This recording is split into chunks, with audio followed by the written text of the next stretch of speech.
Ibu Bapak sekalian, seperti kita ketahui bersama, pasca pelaksanaan pemilihan umum serentak di 2019 lalu, DPR bersepakat untuk memasukkan Undang-Undang 7 2017 dalam program legislasi nasional untuk direvisi di dalam tahun pembahasan undang-undang berikutnya.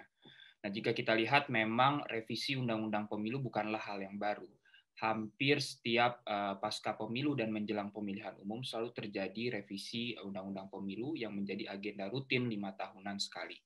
Nah, hal ini memang tidak terlepas dari konteks catatan dan juga persoalan dari penyelenggaraan pemilihan umum serentak 2019 lalu yang kemudian menghadirkan kompleksitas tata kelola penyelenggaraan pemilu. Nah, berangkat dari hal tersebut, kami melihat bahwa pembahasan dalam RUU Pemilu ini ada beberapa hal yang kemudian perlu diperhatikan oleh pembuat undang-undang kita. Yang pertama adalah berkaitan dengan constraint waktu yang kemudian perlu menjadi fokus perhatian. Nah, Ibu Bapak sekalian, jika kita belajar dari pembahasan Undang-Undang 7 2017, pada waktu itu pembahasannya itu memakan waktu yang cukup lama, dan kalau kita ingat itu baru diundangkan pada 16 Agustus tahun 2017. Sedangkan tahapan pemilu harus sudah dimulai 20 bulan sebelum hari pemungutan suara di 17 April 2019 yang kemudian ini diatur juga di dalam Undang-Undang 7 2017. Artinya pasca diundangkan di 16 Agustus, Komisi Pemilihan Umum langsung menyelenggarakan tahapan pemilu. Dan jika kita lihat, Ibu Bapak sekalian, pada waktu itu terdapat beberapa catatan peraturan KPU yang kemudian terlambat untuk disiapkan dan juga disahkan yang kemudian menjadi regulasi turunan dari Undang-Undang Pemilu. Nah, berangkat dari hal tersebut, untuk itu para pembuat undang-undang perlu memperhatikan betul bahwa undang-undang pemilu ini menjadi arena kontestasi dan juga perdebatan yang cukup sengit antar fraksi di DPR. Untuk itu perlu sesegera mungkin dibahas di DPR. Meskipun hari ini misalnya kita mendengar bahwa nanti akan dibentuk panitia kerja dalam proses pembahasan RUU Pemilu ini, dan kami mendorong agar kemudian ini segera dibahas.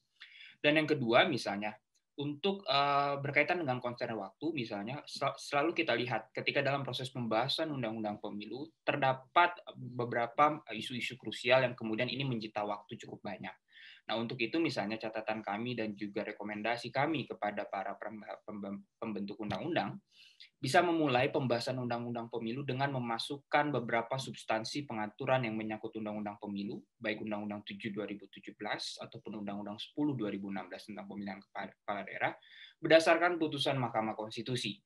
Nah, jika kita lihat memang undang-undang pemilu adalah salah satu undang-undang yang sering dilakukan judicial review ke Mahkamah Konstitusi, maka dari itu sebetulnya revisi dari Undang-Undang 7 2017 bisa memulai dari menginventarisir beberapa putusan Mahkamah Konstitusi yang kemudian perlu diadopsi di dalam Undang-Undang Pemilu untuk berkaitan dengan constraint waktu pembahasan Undang-Undang Pemilu ini.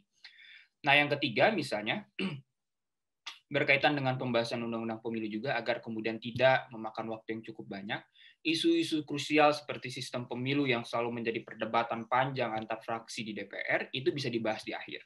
Nah, yang pertama misalnya isu penegakan hukum pemilu, isu tata kelola, kemudian isu tahapan penyelenggaraan, termasuk tadi yang dijelaskan oleh Mbak Amel berkaitan dengan penggunaan teknologi informasi, itu bisa lebih dikedepankan, termasuk juga desain kelembagaan penyelenggara pemilu misalnya yang kemudian itu bisa dibahas terlebih dahulu sebelum nanti masuk ke dalam desain sistem pemilu yang tentunya masing-masing fraksi biasanya memiliki preferensi politik tersendiri berkaitan dengan variabel-variabel sistem pemilu yang akan diatur.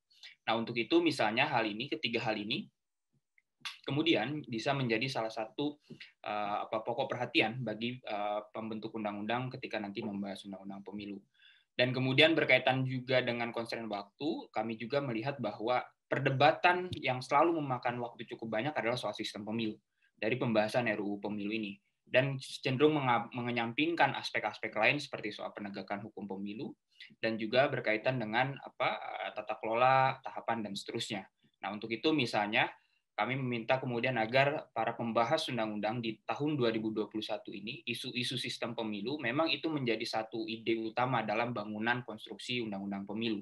Namun jangan juga mengenyampingkan aspek-aspek lain dari undang-undang pemilu seperti penegakan hukum pemilu, tata kelola kelembagaan, dan juga tahapan penyelenggaraan pemilu yang perlu perhatian lebih juga di dalam pembahasan undang-undang pemilu kita.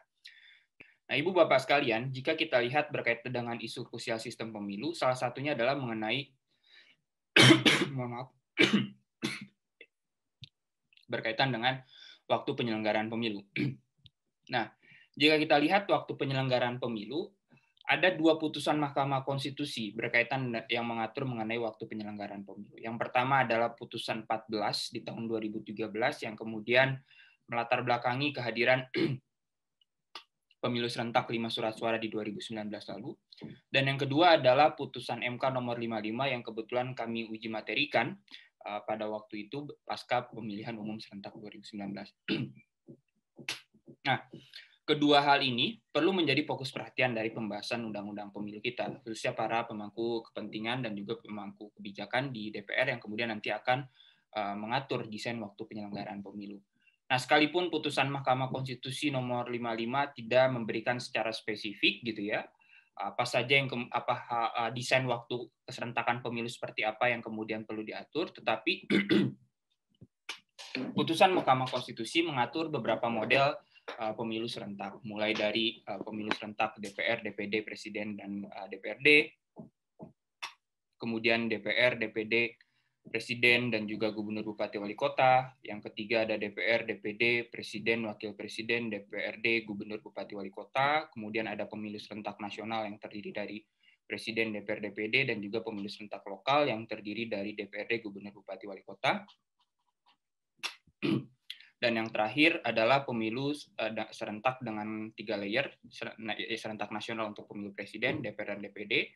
Yang kedua untuk pemilu provinsi yang terdiri dari gubernur, wakil gubernur, dan juga DPRD provinsi. Dan yang terakhir adalah bupati wali kota dan DPRD kabupaten kota. Nah, pilihan-pilihan ini memang menjadi open legal policy dari pembentuk undang-undang. Namun demikian, Ibu Bapak sekalian, jika kita lihat, pemilihan model keserentakan perlu didasarkan atas evaluasi penyelenggaraan pemilu serentak 2019 lalu.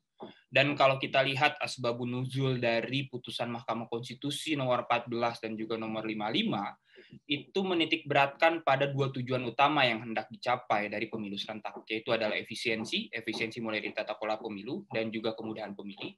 Dan yang kedua adalah efektivitas berkaitan dengan bangunan sistem presidensialisme multipartai di Indonesia. Nah, maka dari itu, kedua hal ini perlu menjadi pertimbangan utama bagi pembentuk undang-undang ketika nanti memilih desain waktu penyelenggaraan pemilu. Nah, kami di sini melihat mencoba memetakan beberapa tabel, misalnya dari aspek efisiensi. Kalau kita lihat di draft RUU Pemilu yang kemudian yang kita baca seperti itu, Ibu Bapak sekalian, draft RUU Pemilu itu masih mengatur desain keserentakannya adalah 5 surat suara, seperti pemilu serentak 2019 lalu. Dan kita belajar dari pemilu serentak 2019 lalu, dengan 5 surat suara tersebut menyisakan kompleksitas tata kelola penyelenggaraan pemilu yang sulit bagi penyelenggara pemilu, termasuk juga angka surat suara tidak sah yang cukup tinggi, khususnya di pemilu DPR dan juga pemilu DPD, yang kemudian ini menjustifikasi bahwa pemilih kesulitan dalam memberikan pilihannya. Dan di sisi lain, dari bangunan efektivitas pemerintahan presidensialisme berkaitan dengan kemunculan kotel efek dan juga perubahan dari sistem multipartai ekstrim ke multipartai moderat itu tidak terbangun juga. Nah, berdasarkan fakta-fakta tersebut, saya kira para pembentuk undang-undang perlu berangkat dari evaluasi terhadap pemilu serentak 2019, dan dalam memilih desain waktu penyelenggaraan pemilu harus berkaitan dengan 2 tujuan utama, yaitu efisiensi dan efektivitas pemerintahan.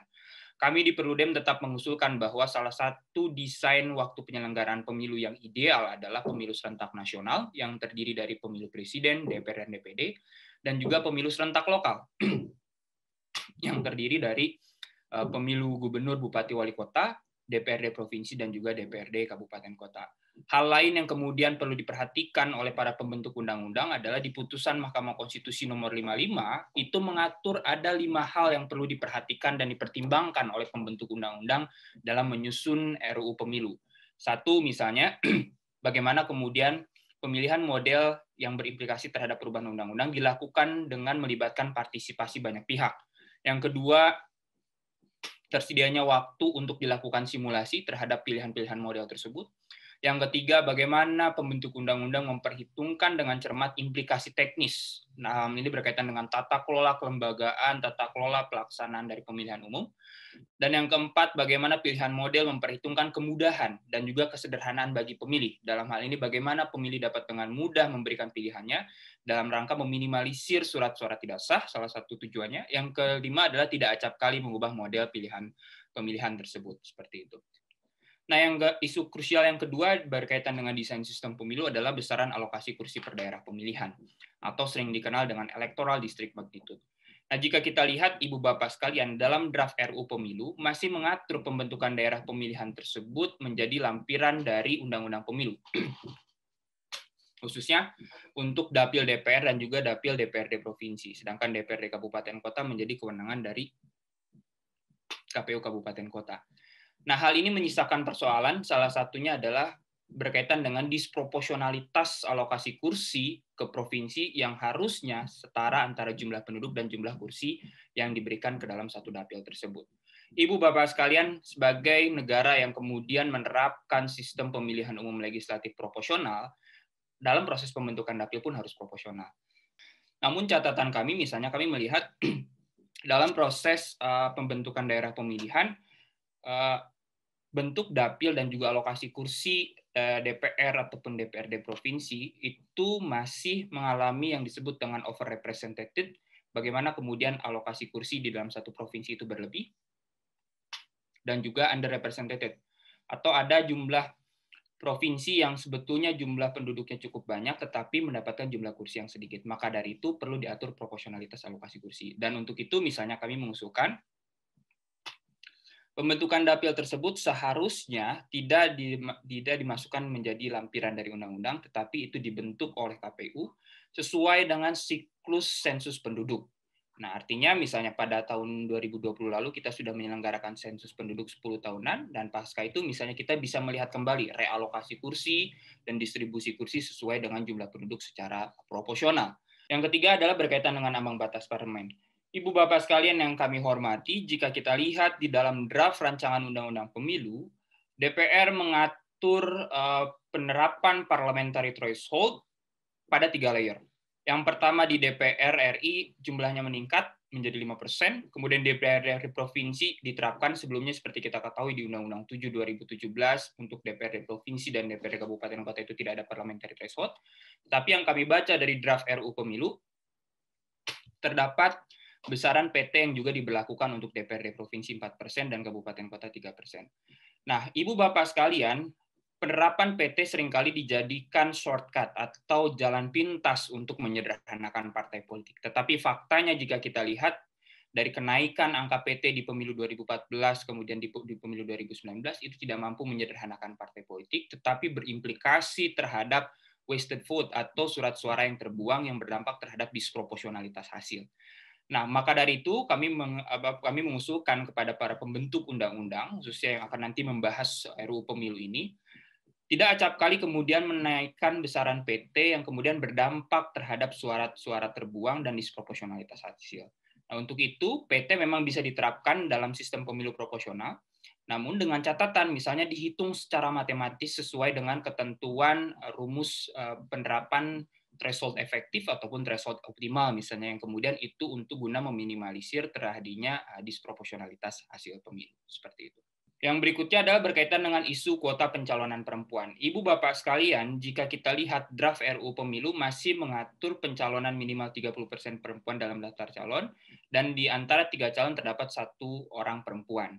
Nah, artinya ketentuan ini tidak berubah dengan Undang-Undang 7 2017 ataupun Undang-Undang 8 2012 yang menjadi payung hukum pemilu 2014 lalu. Nah, jika kita belajar dari pengalaman penerapan model kuota pencalonan seperti ini di 3 pemilu terakhir, ini tidak terlalu berdampak signifikan terhadap angka keterwakilan perempuan. Nah, untuk itu misalnya kami mencoba merekomendasikan kepada pembentuk undang-undang misalnya untuk menerapkan mekanisme kuota pencalonan dengan mekanisme zipper murni. Dalam hal ini, dalam daftar calon terjadi selang-seling antara laki-laki dan perempuan dengan mekanisme kuota 50% yang kemudian ini bisa meningkatkan angka keterwakilan perempuan di legislatif kita.